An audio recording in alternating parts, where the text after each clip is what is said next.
Bonjour, alors aujourd'hui on va regarder la leçon 159 pour l'externe, 109 pour l'interne, sur les formes linéaires. Les titres sont un petit peu différents, mais bon quand même ça se ressemble. Forme linéaire, dualité, donc ça c'est déjà en commun dans les deux leçons. Dans la 109 on dit hyperplan, dans la 159 on va dire exemple. Bon, globalement ça se vaut pas mal. Alors, je vais tenter un 6 minutes, déjà dans le style de l'externe.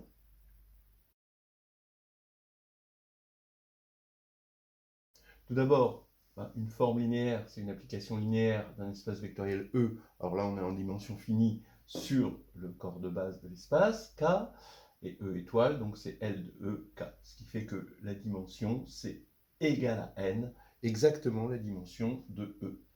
En fait, quand on a une base de E, on peut construire EJ étoile de EI égale delta IJ, le symbole de Kronecker. Donc ça va définir par le théorème fondamental de l'algèbre linéaire une unique forme linéaire. Et bon, on voit bien que ça fait une partie libre, et donc ce sera une base grâce à la dimension.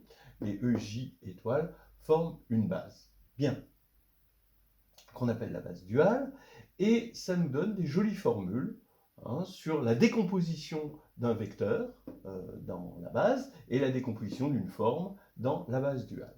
On aura ensuite d'autres jolies formules, en particulier quand on applique cette formule au polynôme de degré inférieur ou égal à n, on aura une formule en prenant pour EI la base des x moins a puissance k, k allant de 0 à n, et aussi quand on a une famille alpha i d'éléments du corps qui sont 2 à 2 distincts, là par contre on part de l'évaluation et ensuite on obtient une base dont cette base-là était duale. Et là c'est la base des polynômes interpolateurs de Lagrange. On a ensuite l'orthogonalité. On définit, quand on a un sous-espace F, son orthogonale dans E étoile, qui est égal à l'ensemble des formes linéaires qui s'annulent sur F. Et on sait que la codimension de F orthogonale est égale à la dimension de F. Entre parenthèses, cette orthogonalité va nous donner une bijection entre les hyperplans de E et les droites de E étoile. Et ça, c'est intéressant de voir un hyperplan comme une droite. Voilà, ça simplifie les choses, on va dire. On a aussi, grâce à l'orthogonalité, un dictionnaire entre l'addition et l'intersection, ici, puisque l'orthogonale va transformer la somme en inter et inter en somme. Voilà, ça c'est intéressant. On a de plus, pour compléter ce dictionnaire que l'on a commencé ici, donc quand je dis dictionnaire, c'est dictionnaire de traduction, si U est une application linéaire de E dans F, on a la transposée, ici, qui va aller de F étoile dans E étoile, donnée par U transposé de phi égale phi rond U. Voilà. Et là, ça transforme le noyau en image, qui est l'orthogonale, et l'image en noyau. On voit bien que U est transformé en U transposé, un sous-espace est transformé en son orthogonale, une base est transformée en sa base duale, et c'est ça exactement la dualité, c'est cet échange.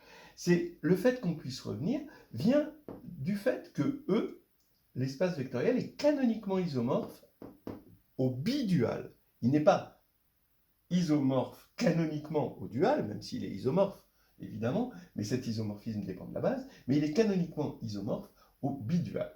Ce qui fait que tout espace peut être vu comme le dual d'un espace. Ça, c'est intéressant. De la même manière, le bi-orthogonal, ça va être le sous-espace, le bi-transposé, ça va être l'application linéaire de départ, et ça, c'est intéressant, ça nous permet de faire des allers-retours par la dualité qui nous permettent d'obtenir, à chaque fois qu'on a un théorème, on peut en avoir un second gratuit. Les applications.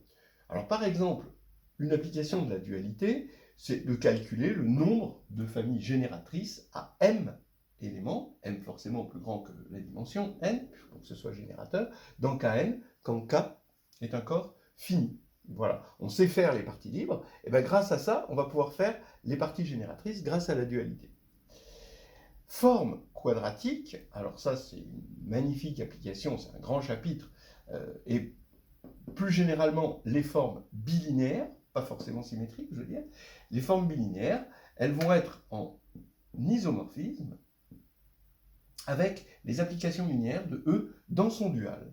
Ce qui nous permet d'une part, de donner une notion de non-dégénérescence à une forme bilinéaire, c'est quand l'application ici va être un iso, de regarder la dimension, et même plus généralement le sous-espace orthogonal pour une forme bilinéaire donnée. Ça va être en bijection avec l'orthogonale canonique qui a été définie ici. Et ça nous permet de déterminer, de définir finalement la matrice d'une forme bilinéaire et d'avoir de la congruence, une notion de congruence qui va provenir de la notion de matrice d'une forme bilinéaire. Voilà, grâce à la matrice, évidemment, de ceci. Comme application, la forme trace AB. Alors ça, c'est une forme bilinéaire. Voilà, et on peut étudier cette forme, montrer qu'elle est non dégénérée sur l'espace des matrices, et comme application, des matrices NN, et comme application, montrer qu'on a des propriétés aux hyperplans de Mn de K. Ils contiennent toujours une matrice inversible, ça contient toujours, si on est sur R, une matrice orthogonale, et même une matrice de tout rang que l'on veut. Voilà. La dualité, alors là c'est plus difficile, est importante dans le théorème profond de décomposition de Frobenius. Et bon, voilà, j'arrêterai là pour le 6 minutes.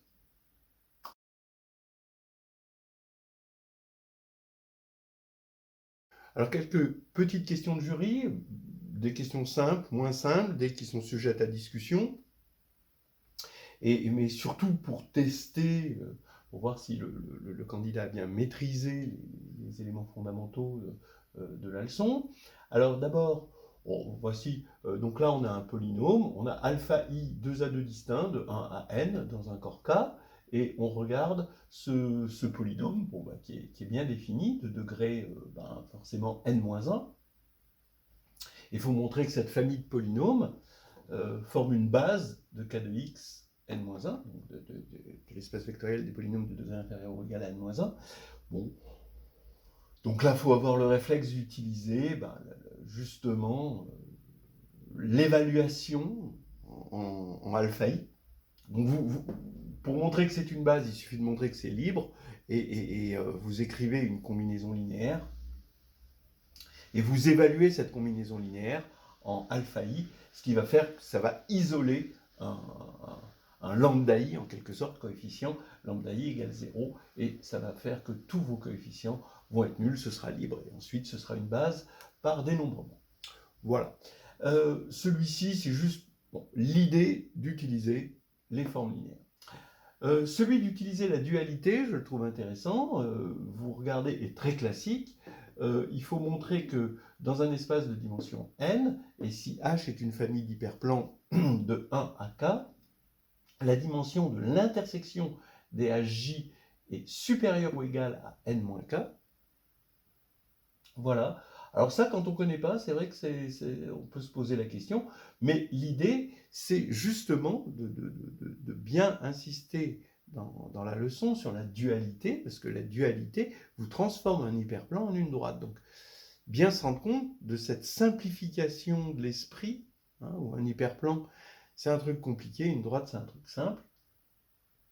Mais le bouton sur lequel il faut appuyer pour transformer l'un à l'autre, c'est l'orthogonalité. Donc ici, on prend l'orthogonale. Donc il suffit de montrer que la dimension de l'orthogonale est inférieure ou égale à k. Mais l'orthogonale, ça va être la somme de droites, de k droites, et forcément, ça veut dire qu'on a un sous-espace engendré par k éléments. Voilà, vous voyez, donc c'est le côté... Donc évidemment, un sous-espace engendré par k éléments, sa dimension est inférieure ou égale à k, donc c'est terminé. Donc ça, c'est le côté dualité, c'est-à-dire le petit bouton pressoir sur lequel on appuie pour transformer un théorème en un deuxième théorème. quand on a un théorème sur la dimension, un encadrement de la dimension de la somme de droites, eh ben, on a automatiquement un encadrement sur la dimension d'intersection d'hyperplans. Voilà, c'est tout simple, mais c'est des petites choses simples comme ça qu'il faut savoir dominer pour comprendre ce que c'est que la dualité. Soit F et G dans E étoile, il faut montrer que le produit de FG, alors évidemment, hein, ça veut dire quelque chose, le produit. A priori, E étoile est un espace vectoriel, mais on peut prendre le produit quand on est dans l'espace vectoriel des fonctions sur E, de E dans K. Donc, FG égale 0, et il faut montrer que ça implique F égale 0 ou G égale 0. Bon. Donc, on va supposer que F est non nul, il faut montrer que alors G égale 0. Donc si F est non nul, eh bien soit G est proportionnel à F, soit G est indépendant de F. Alors, si G est proportionnel à F, d'accord, alors le fait que F soit non nul, d'accord, ça va faire que F est une partie libre. Donc peut se compléter en une base, et dont je vais prendre l'antédual, ou le dual, si j'ai compris la dualité, le fait que E était canoniquement isomorphe à son bidual. Si X est un vecteur quelconque de E, on va avoir X égale somme de XI EI, donc dans cette base antéduale, et forcément, en passant par E1 étoile et lambda E1 étoile qui est égal à G, ça va nous faire lambda x1 carré égale 0. Donc, comme x1 peut être pris non nul, forcément, ça veut dire que lambda égale 0. Alors, de la même manière, si G n'est pas proportionnel à F, alors G est indépendant, et donc, c'est pareil, on va avoir FG qui va former une partie libre du dual, donc on complète en une base, et là on va avoir x1, x2 égale 0, et ça c'est impossible parce que les xi peuvent être pris tous les deux non nuls, forcément. Et donc la seule possibilité c'est que G égale 0, puisque F est non nul.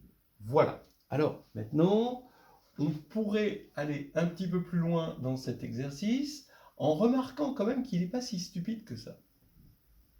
Parce qu'il y a une situation où FGH peut être égal à 0. C'est sur, vous regardez sur Z sur 2Z, hein, voilà Z sur 2Z au carré, le plan sur F2, voilà, et bien vous avez 3 hyperplans, et l'espace, le plan, est réunion de 3 hyperplans. Donc si vous regardez les formes linéaires qui correspondent, qui s'annulent sur l'hyperplan, hein, puisque voilà, et ben vous prenez le produit, forcément le produit va s'annuler partout. Donc FGH, FG et H sont non nuls, hein, d'accord. F, c'est une forme, c'est la forme, je dirais, qui va s'annuler sur cet hyperplan, G sur cet hyperplan, H sur cet hyperplan. Donc elle existe, elle est unique, puisque c'est sur une droite, elle est unique à un facteur près. Donc si on veut la prendre non nulle, elle est unique en fait, parce qu'on est sur Z sur 2Z, il n'y a qu'un seul élément non nul. Et donc vous avez forcément FGH égale 0, alors qu'ils sont tous les trois non nuls. Comme quoi cet exercice n'est pas tout à fait stupide, puisque quelque part il est un peu optimal. Caractéristique de K différente de 2. Bon. Pourquoi? On va le voir. Il faut montrer que x2 plus y2 plus z2 est irréductible sur K. Incroyable. Incroyable. Bon, je vous dirai pourquoi c'est incroyable, mais a priori, c'est assez incroyable. D'abord, vous pouvez remarquer que si la caractéristique de K est égale à 2, alors x2 plus y2 plus z2, ça fait x plus y plus z, le tout au carré, par Frobenius, et donc c'est réductible. Maintenant, la première chose à dire, c'est que s'il n'était pas irréductible, alors x2 plus y2 plus z2 comme il est homogène de degré 2, se décomposerait en f, g, avec f et g non constants. Maintenant, si on regarde le plus haut degré de f, si c'était 2, ça voudrait dire que le plus haut degré de g serait 0. Donc le plus haut degré de f, c'est 1. Et donc le plus haut degré de g, c'est 1. Maintenant, le plus bas degré de f, si c'était 0, alors le plus bas degré de g serait 2. Mais c'est pas possible, puisque son plus haut degré, c'est déjà 1. Donc ça veut dire que le plus haut degré de f et de g, et le plus bas degré de f et de g, c'est 1. Bon. Ça veut dire que f et g sont homogènes de degré 1, ça veut dire que f et g sont des formes linéaires. Et là, ça y est. Donc une forme linéaire, finalement, quand on a une base, comme ça, quand on est sur k puissance n, c'est rien d'autre qu'un polynôme homogène de degré 1 en les variables. Et maintenant, f et g sont des formes linéaires. Ben oui, mais ça c'est une forme quadratique. Et on l'a comme produit de deux formes linéaires. Alors pareil, comme tout à l'heure, si g est proportionnel à f, alors forcément f non nul, sinon ça ce serait nul, alors que ça manifestement, ça ne l'est pas. Donc ici, vous auriez une forme quadratique lambda f au carré, et cette forme quadratique, on est en caractéristique différente de 2, on sait dire des choses sur les formes quadratiques, elle est de rang 1. Alors que celle-ci, on sait, elle est de rang 3. Voilà. Donc c'est pas possible. Et si f et g sont indépendantes, eh bien, on sait faire la méthode de Gauss avec f plus g au carré moins f moins g au carré sur 4, parce qu'on a une caractéristique différente de 2, on a une méthode de Gauss, et ça reste indépendant, et on voit que c'est de rang 2. Voilà. Et donc, c'est pas possible, parce qu'ici, c'est de rang 3. Donc, c'est impossible. Voilà. Donc, je trouve cet exercice assez extraordinaire, parce qu'on se dit, c'est irréductible sur tout cas. Alors après, vous allez dire, bah oui, on va chercher une extension. Oui, mais l'extension, elle sera toujours de caractéristiques différentes de 2. Vous ne changez pas la caractéristique avec une extension. Donc, ça reste irréductible dans toute extension pour des raisons purement de rang de forme quadratique. Voilà. Bon, il faut montrer qu'on a un isomorphisme ici entre le quotient E sur F étoile et F orthogonal. C'est un petit exercice. Bon. Alors d'abord, on peut remarquer qu'au niveau dimension, c'est bon, parce que ça, la dimension, c'est dim de E moins dim de F. D'accord, puisque c'est le dual conserve la dimension. Et là, c'est dim de E moins dim de F aussi. Et en fait, il suffit de trouver un morphisme, à peu près bien. Oui, on part d'un élément ici, phi, qui s'annule sur F.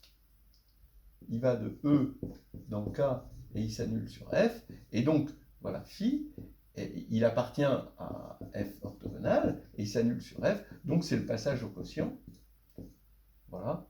Et là, on montre que, là, on a un passage au quotient notaire, et donc on montre que l'application phi donne phi bar est iso. Alors, comme on a égalité de dimension, il suffit de montrer soit qu'elle est injective, soit qu'elle est surjective. Mais elle est clairement surjective, parce que si on a un élément comme ça, on peut remonter ici, on a un élément comme ça.